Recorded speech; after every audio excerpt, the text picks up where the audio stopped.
Bom dia, bom dia, bom dia, bom dia para todos que por acaso possam me ver aí ao longo dos dias, né? E estamos fazendo mais uma gravação aqui na Cururupitanga nessa manhã de sábado, né? Uma manhã assim, um pouco meio lá, meio cá, né? Mas como sempre a gente tem que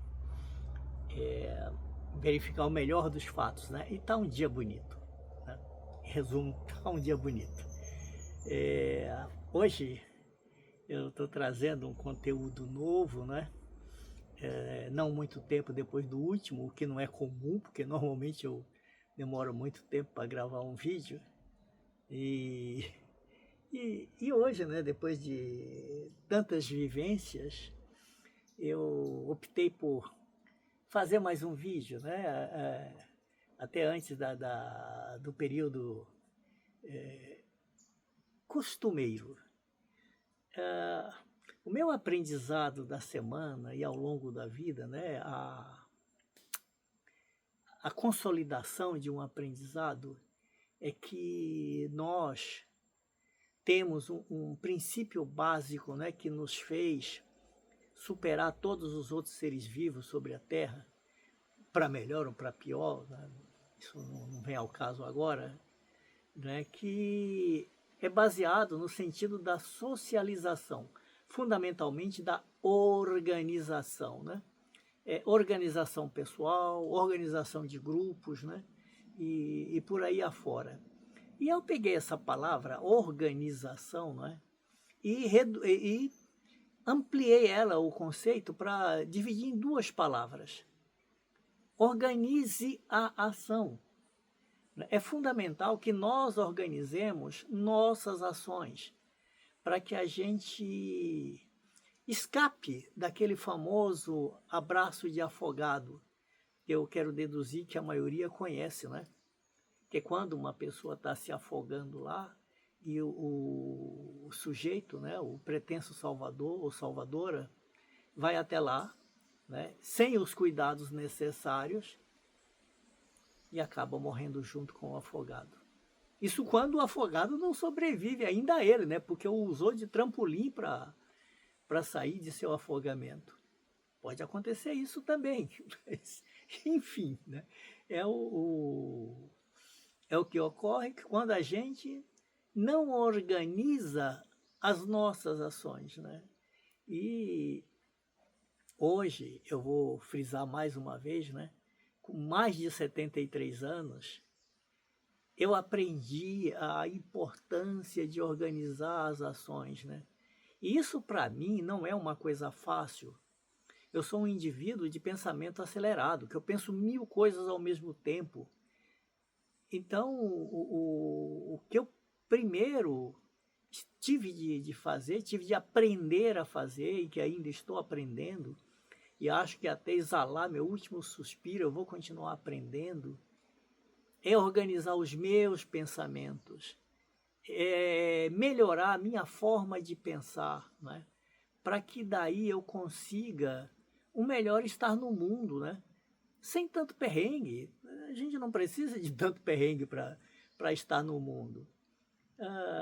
Eu já tive grandes ganhos em momentos que eu organizei minhas ações.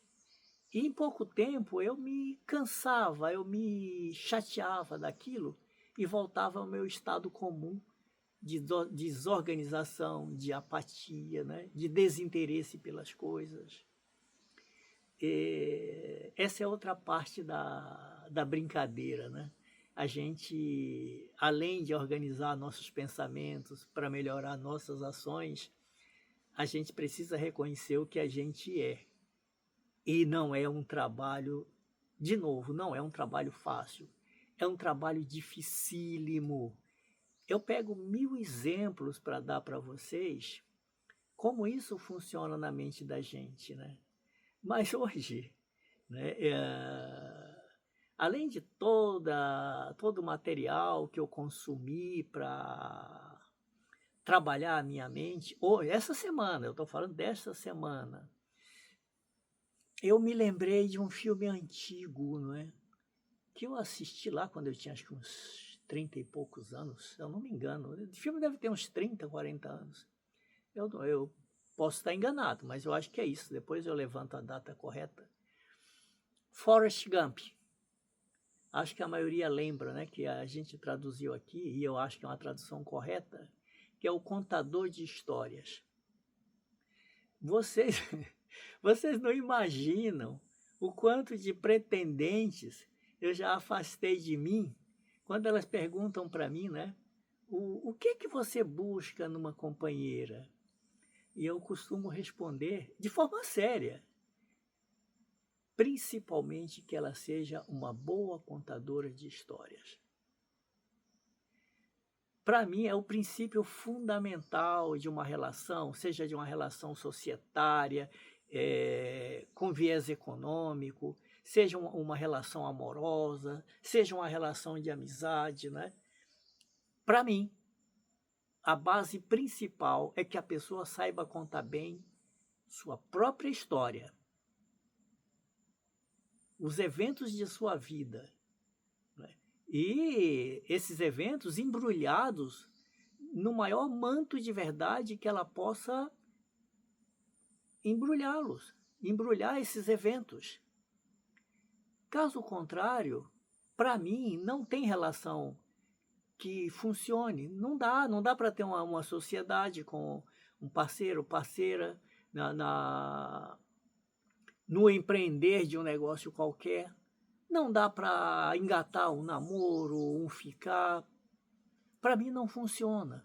Se não for uma boa contadora de histórias, se não for um bom contador de histórias como parceiro de negócios, não funciona. Então, essa lembrança do Forrest Gump, né? Que eu me identifiquei muito com ele, né? Aquela ingenuidade, aquela inocência, mas aquela qualidade de contar histórias, né? Com riqueza de detalhes. Não é? É outra coisa que eu costumo perguntar para uma eventual parceira. Você já teve relacionamentos amorosos, né? Na minha faixa etária, evidentemente, a maioria de quem se aproxima de mim já teve outros relacionamentos amorosos, né?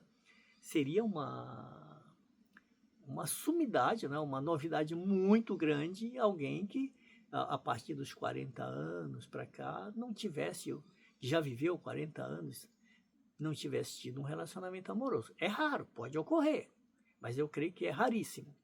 Então, eu gosto de saber como foi esses relacionamentos amorosos. Se trata de uma relação de negócios, eu quero saber como foram os negócios anteriores dessa pessoa, mas com detalhes, com riqueza de detalhes. Do tipo, deixa isso para lá, não quero falar sobre isso. Corra. É perigo, essa pessoa está se ocultando. Então, se ela oculta detalhes importantes da vida dela, que outras coisas ela não vai ocultar? Desse tipo de pessoa, eu não quero saber. Corra, saia em alta velocidade. É aquela reação impulsiva de todo animal. Viu perigo? Corra. E quando alguém não abre sua vida para você, seja num trato de negócio, seja num trato amoroso, com plena verdade, essa pessoa não serve para parceiro. Corra. Não aceite ninguém menos que um Forrest Gump em sua vida. Assim procuro fazer eu.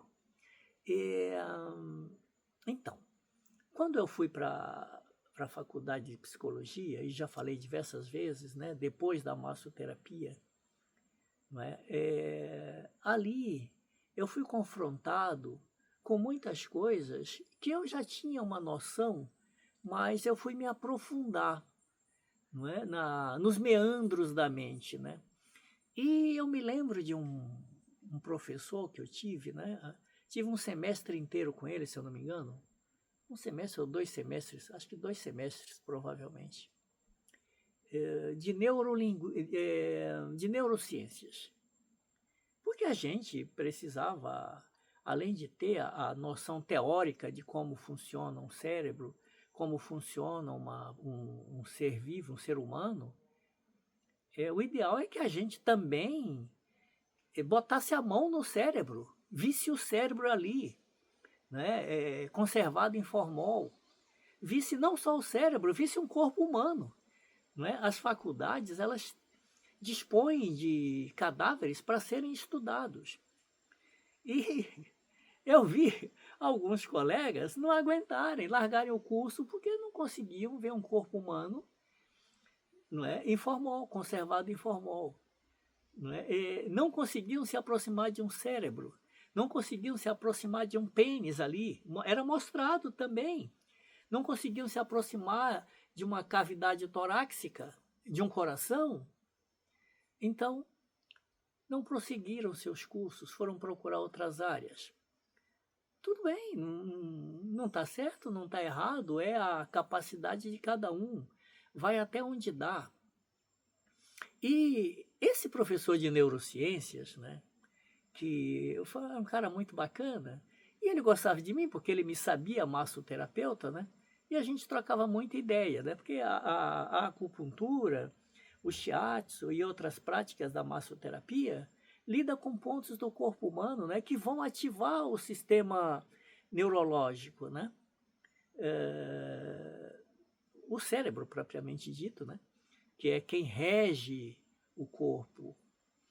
E ele me deu, ali até hoje eu conservo, um livro de acupuntura de presente, né? Ele era um cara muito bacana, né? Ele vinha de Taubaté para São José, né? E a faculdade era em São José, até hoje em São José, né?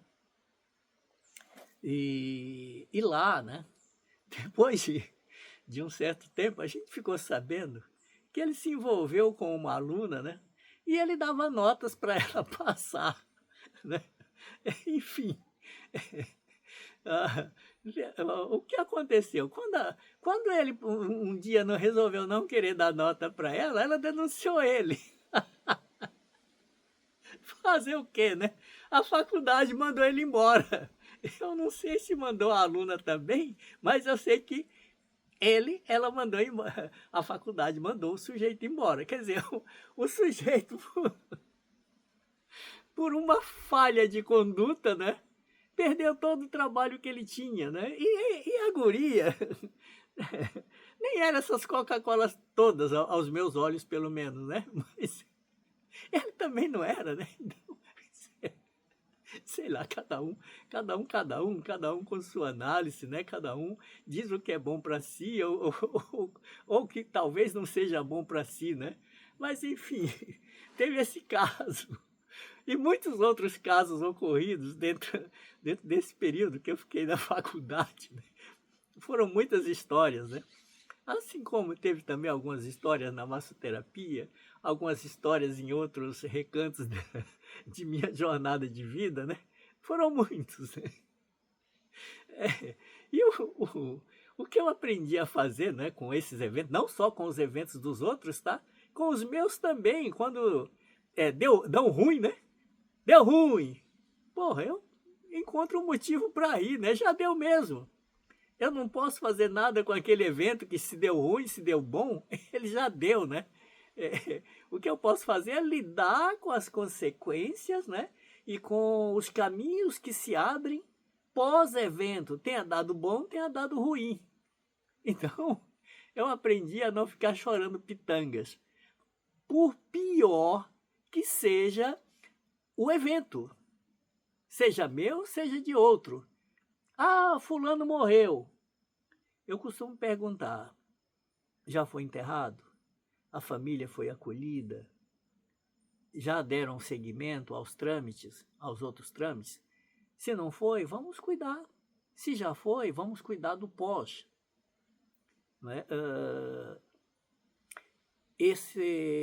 Essa maneira de me comportar assim foi conseguida, né, ao longo dos anos, a passar por isso, por aquilo outro, né? E foi fundamental para isso, né, a minha ausência do burburinho das cidades, né, do burburinho cotidiano, né? Para quem me conhece já sabe, eu primeiro fui morar em Monteiro Lobato, né? Fiquei lá 5 anos, né, desde de 2013 a 2000 vamos contar geral, 7 anos. Até 2020 eu ainda estava xeretando por lá, né? 2019, 2020. De 2012 a 2019, 2020 eu estava xeretando por lá.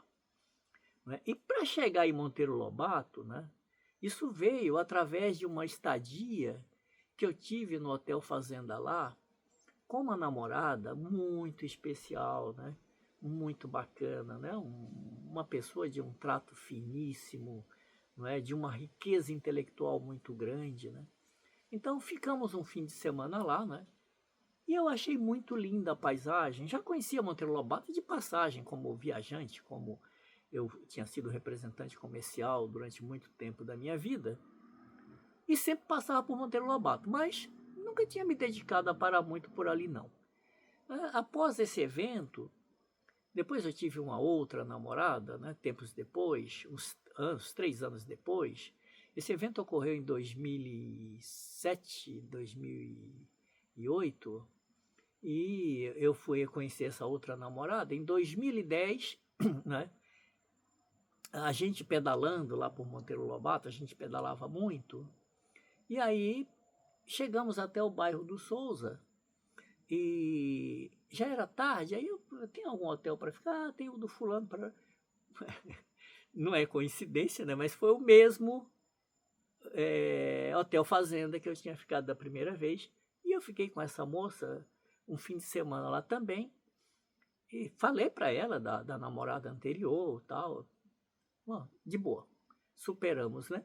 E aí um dos prestadores de serviço no resort, numa montaria, né? A gente saiu montado a cavalo, eu, ela, ele, e ele foi nos mostrar, né, caminhos diferentes lá do bairro do Souza, né, caminhos rurais por dentro de fazendas.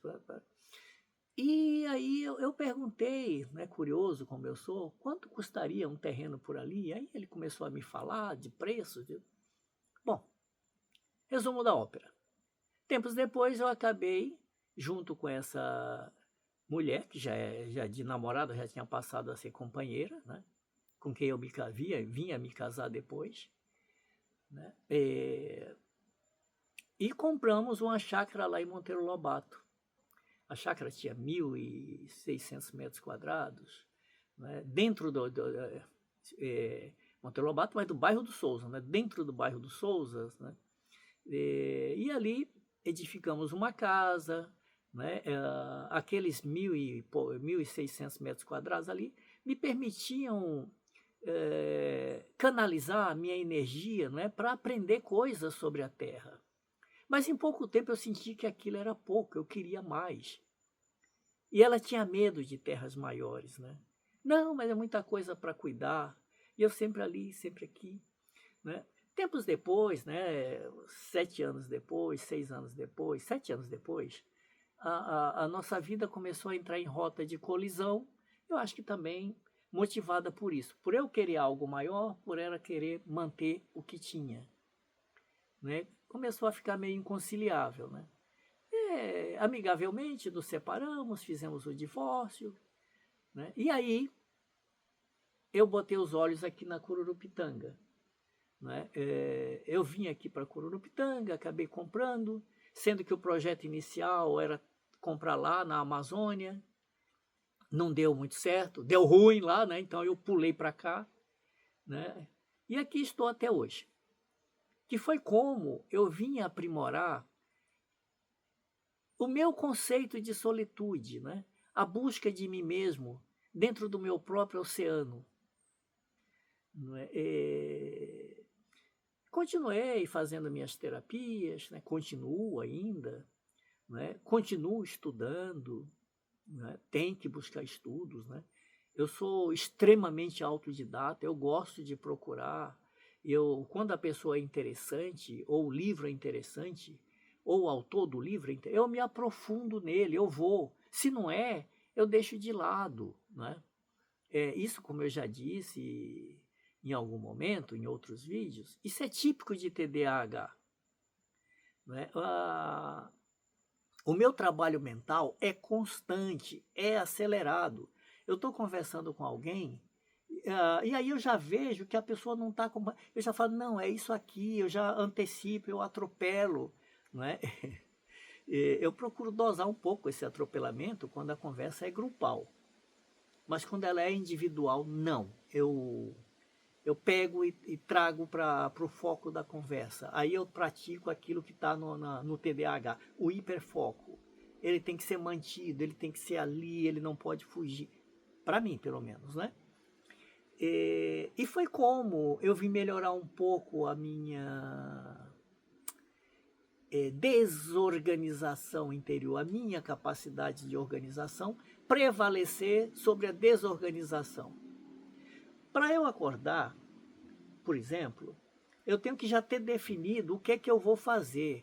Até para eu levantar, eu demoro um bocadinho ali, ordenando. E eu tenho que, num dado momento, né, ativar aquela mola do Pinóquio, do boneco de madeira, e pá, fora da cama. Né? Isso eu consigo fazer. Nesse ponto, eu sou extremamente disciplinado quando eu tenho uma meta que eu quero fazer. E aí, até eu entender essa coisa dos paradigmas, né, dos prismas que a gente olha, ainda precisa aprofundar muito mais. Buscar respostas, não é? Sem mentir para mim mesmo. É como eu estou conseguindo dar uma virada aqui no meu ponto de aglutinação. Para quem não sabe, ponto de aglutinação foi um conceito que eu vim aprender com Carlos Castanheda, que por acaso é brasileiro, apesar do nome mais latino, né? E esse camarada, num dos livros dele, ele falou sobre esse ponto de aglutinação, sobre o você sair de você para ver as coisas fora de você, para realmente ter vivências que seriam, que a gente poderia chamar de paranormais, que seja, mas eu quero dizer que são vivências que você utiliza a mente para ter experiências, digamos que, fora do corpo. A mente em si, na minha opinião, já está fora do corpo, né? Então a gente só se aproveita dela para jogá-la mais longe ainda, para buscar coisas mais longe. Enfim, eu aprendi essas coisas de ponto de aglutinação, de não me deixar afetar muito pelos eventos externos, não é? De procurar encaixar as bombas que o mundo me lança, ou que eu mesmo me lanço, não é? Para conseguir nadar com um pouco mais de tranquilidade nesse oceano do mundo, né? Nós temos um oceano nosso interior e existe um oceano muito maior, que é um oceano do mundo. Ainda tem o oceano do universo, né? que é maior, que engloba o mundo, né? São mundos, intramundos, né? Como alguém já disse lá atrás, né? Tem um pensador, outro pensador latino, se eu não me engano, espanhol, né? Calderón de la Barca, né? Que eu acho lindíssimo, né? Quando ele conjugou a frase, né? La vida es sueño. Sim, a vida é um sonho, a vida é um modo de sonhar, né? A vida física é um sonho, né? E se nós aprendermos a sonhar, nós fazemos essa vida melhor para cada um de nós. Agora, contrariamente, né, engatando um assunto no outro, mas sem perder o ritmo, né, dessa escola de samba, que é essa proposta de diálogo de hoje, né, sem atravessar o samba, eu particularmente, eu deploro os usos que se fazem, né, e que muito tempo foi feito, da neurolinguística. Eu tenho horror quando o sujeito tenta vender um peixe podre, de que todos são capazes de fazer as mesmas coisas. Aí estão atropelando a singularidade de cada um de nós, de cada um. Ser vivo é singular em si mesmo, né? Quando você propõe alguma coisa para alguém, se eu for propor alguma coisa para um paciente meu, primeiro eu vou ter que ver qual a capacidade que eu infiro que ele tem, a partir da capacidade que ele acha que tem. não é? E procurar fazer um casamento entre as duas. Ah, você é capaz de subir o Everest. Se você quiser, você sobe. Poxa, vai que o cara não tem as duas pernas, físicas ou mentais. Então ele só vai subir o Everest arrastado por outra pessoa, sendo um peso para outra ou mais pessoas, o que não é nada fácil, né? Então o Everest mental dele, o Everest metafórico, é algo próximo do impossível. Para ele sozinho é impossível. Ou você vai ter que dotar esse sujeito de pernas e de braços e de corpo capaz de subir um Everest hipotético, ou ele não vai subir nunca. E mais ainda, não basta só a vontade dele querer subir o Everest. A vontade, sim, ela é preponderante, aliada à sua própria condição. Então, na medida em que você tem uma grande vontade, você tem que ter uma grande disposição, e disposição no sentido de condições de exercer a vontade que você está tendo. Isso dá muito pano para manga, né? Não vende, provavelmente eu seja e seria cancelado, e que seja por várias pessoas, porque não querem me ouvir. Não é um problema meu, é um problema de cada uma delas, né? Me ouve quem acha que o que eu tenho a oferecer vale a pena, tem algum sentido para si, né? Compartilha meu vídeo quem acha que ele vale a pena. Se não acha que vale, não vai compartilhar. Se minha fala faz algum sentido, leve à frente. Se não faz nenhum sentido, tá bom também. Qual o problema? Nenhum. Então, eu peguei lá atrás, né, todo esse diálogo que eu venho trazendo, essa fala, né? Contei as histórias da faculdade, né? Estou falando aqui de neurolinguística, né? Falei do abraço de afogado, do afogado, da afogada, né? Que é o eixo central desse vídeo de hoje, dessa fala de hoje, né? Que nós, se quisermos ajudar alguém, primeiro nós temos que perceber se temos condições de ajudar esse alguém. Segundo, se esse alguém tem condições de ser ajudado, porque só ele ou ela querer ser ajudado não é suficiente. Você que se pretende para prestar essa ajuda, você tem que estar pronto para saber se a pessoa que você quer ajudar tem condições para ser ajudada. Não é? Dando um pouco de cor a essa história, né? A gente vê muito pessoas se aproximarem de mulheres, né, principalmente, se aproximarem de presidiários. Acho que homens também, em algum grau, se aproximam de presidiárias também, né? Condoídos pela situação, né? Eu acho que aí me perguntaram assim, você acha que a pessoa, você acredita então que a pessoa não tem condição de mudar de vida? Essa pergunta foi me feita ontem. E eu disse, num caso análogo, tá? Disso que eu estou aqui relatando. E eu disse, eu não vou responder essa pergunta hoje para você. Hoje e ontem, no caso, né? Não vou responder essa pergunta hoje. Em outro momento eu amplio mais essa conversa. Porque para mim, todo ser humano, excluindo os psicopatas,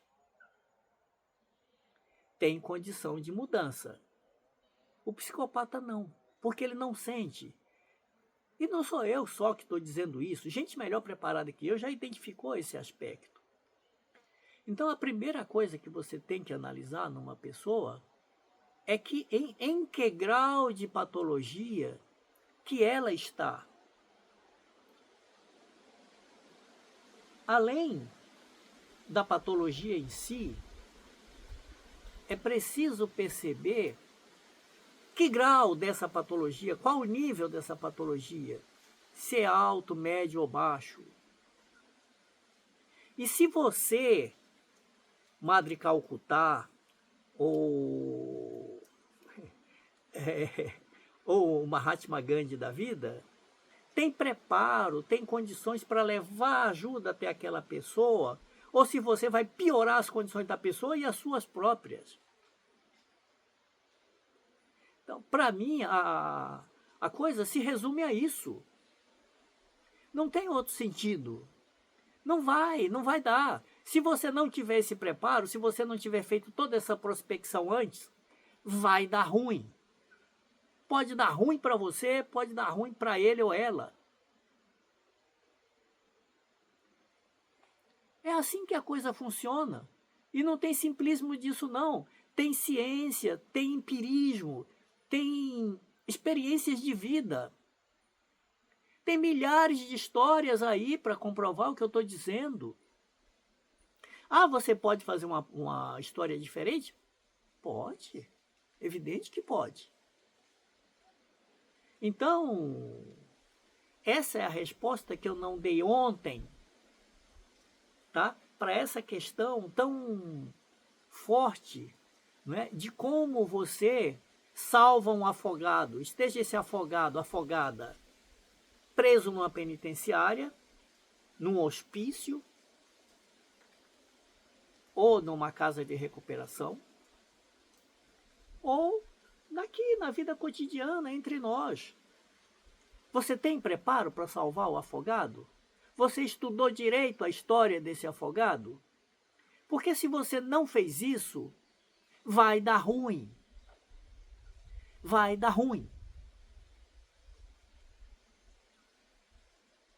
Isso é tão certo como 2 e 2 são 4, 3 e 1 são 4. É assim que funciona. A vida funciona assim. Se você tem preparo, se você se organiza, suas ações tendem a trazer para você bons frutos, bons efeitos. Se você não se organiza, se você não presta atenção o mínimo nas coisas que te cercam, vai dar ruim. Então, gente querida que me ouve, que conseguiu chegar até aqui, né? Para que as coisas não deem ruim para vocês, para que as coisas não deem ruim para mim, eu preciso prestar muito atenção ao ambiente que me cerca, não é? Se eu não tiver condições de ajudar alguém, eu obrigatoriamente eu vou ter que me afastar desse alguém, para que esse alguém encontre alguém, um outro alguém, que esteja mais apto a ajudá-lo. Ajudá-la, né? Porque eu tenho que ter essa verdade dentro de mim para perceber as minhas próprias fragilidades, o meu nível de potencialidade, se é suficiente ou não para ajudar aquele alguém que no momento está aqui na minha alça de mira. Para não dar ruim, eu tenho que fazer isso. Ah, tem a emoção, tem o coração? Tem. Mas tem que entrar a razão. Razão e emoção não são processos que necessariamente se excluem. Eles devem estar atuando juntos para que produzam o melhor efeito para quem faz uso deles. Enfim, né? Para as coisas não dar ruim, vamos botar um olhar mais acurado sobre os eventos de nossas vidas. Esqueça aquela ideia assim de, esqueça o passado tem que ser esquecido. Isso é coisa de gente ruim, de perdedor, de gente safada, de gente que não quer que você cresça. O passado tem que ser lembrado, ele tem que ser revivido para que você compreenda qual o seu nível de participação em cada um daqueles eventos. Tenham sido eles bons ou ruins. Enfim, para não dar ruim, vamos projetar bem as nossas vidas, vamos organizar bem as nossas vidas, vamos otimizar nossas capacidades. para não dar ruim, vamos colher os frutos de hoje, baseado no que fizemos ontem, né? Para que amanhã nós tenhamos outros frutos para colher, caso estejamos aqui nesse mundo. E é isso, gente. E para fechar essa conversa de hoje, eu vou pegar um pensamento de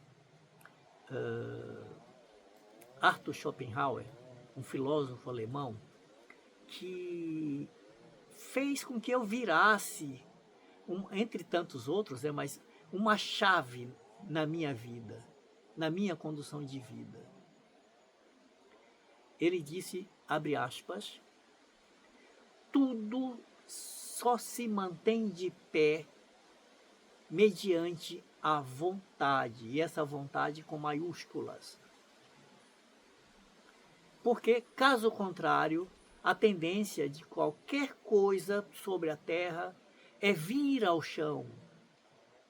É a tendência natural, é a decadência, é tudo cair. Hoje eu estou aqui, né?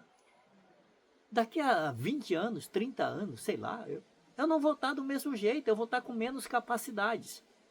Então as minhas capacidades estão indo ao chão, muito provavelmente. É o esperado. Não é? O garoto de 20 anos, forte, que saltava 7 metros, hoje se ele saltar 5, já está de ótimo tamanho, né? Vai reduzindo as capacidades dele, vai aumentando, talvez, em alguns seres humanos, outras capacidades, né, no sentido mental. Isso quando ele não vai tendo perda cognitiva, né? Mas, enfim, se nós não aprendermos a utilizar o melhor de nós, vai dar ruim. Para não dar ruim, vamos aqui fazer aquela nossa tradicional oração rápida, né? O nosso mantra predileto, o meu pelo menos, né? Que eu faço quando eu termino qualquer vídeo. Om Mani Padme Hum.